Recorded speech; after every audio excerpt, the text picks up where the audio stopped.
పిల్లలకి ఫీవర్ అని చెప్పాను కదండి. మనం ఎంత నాటు వైద్యాలు ఇంట్లో చేసినా సరే అవి తగ్గదు. ఒక్కసారి వెళ్ళి డాక్టర్ ఫేస్ చూపిస్తే కానీ తగ్గదు, ఆయన చేయని పడితే కానీ. సో మేము చూపిస్తున్న డాక్టర్ మా పిల్లలు పుట్టినప్పటి నుంచి ఇక్కడ కంటోన్మెంట్ దగ్గర ఉంటారు, విజయనగరం కంటోన్మెంట్ దగ్గర. ముస్లిం డాక్టరే, రెహమాన్ గారని, చాలా బాగా చూస్తారు. పెద్ద అతను అనమాట. ఆయన చాలా చాలా ఫేమస్. కాకపోతే హాస్పిటల్ అంత మల్టీ స్పెషాలిటీ హాస్పిటల్ కాదు. కాకపోయినా సరే హాస్పిటల్ పక్కన పెడితే ఆ డాక్టర్ కోసమే చాలామంది వస్తారన్నమాట. చాలా బాగా ట్రీట్ చేస్తారు. నెక్స్ట్ మెడిసిన్స్ కూడా ఎక్కువ రాయరు, చాలా తక్కువ రాస్తారు, అవసరమైనంత వరకు మాత్రమే. సో ఎక్స్పెషల్లీ నేను ఎవరైనా, మా ఫ్రెండ్స్ ఎవరైనా ఇక్కడ లోకల్ వాళ్ళు ఇలా పిల్లలకు బాగాలేదంటే కంపల్సరీగా ఆయనకే రికమెండేషన్ చేస్తానన్నమాట నేను.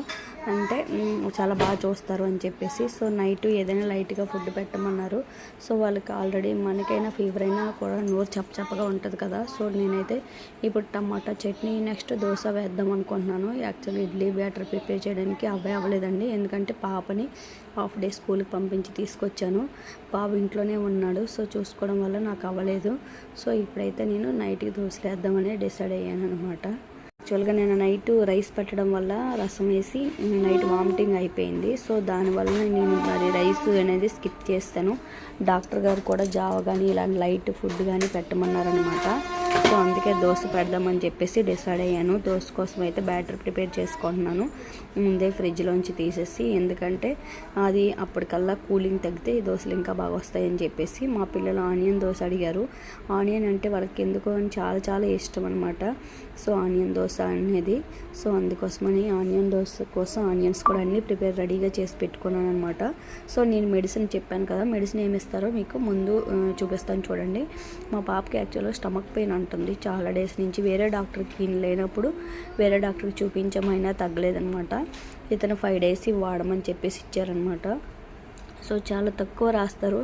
నెక్స్ట్ ఆయన తెలుగులో కూడా రాస్తారనమాట. ఇంగ్లీష్ అండ్ తెలుగు మనకి అర్థమయ్యేలాగా చాలా నీట్గా క్లియర్గా రాస్తారు. నెక్స్ట్ మనకి ప్రిస్క్రిప్షన్ కూడా మన మొబైల్కి డౌన్లోడ్ అయిపోద్ది. సో ఇది వచ్చి బాబుదనమాట.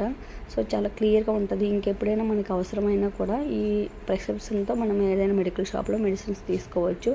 నేను మ్యాక్సిమం అలానే ట్రై చేస్తాను. ఎక్సెప్ట్ యాంటీబయాటిక్ తప్ప మిగతావన్నీ తీసుకుంటాను కోల్డ్ కాఫ్కి. సో దానికి బాగా యూజ్ అవుతుంది.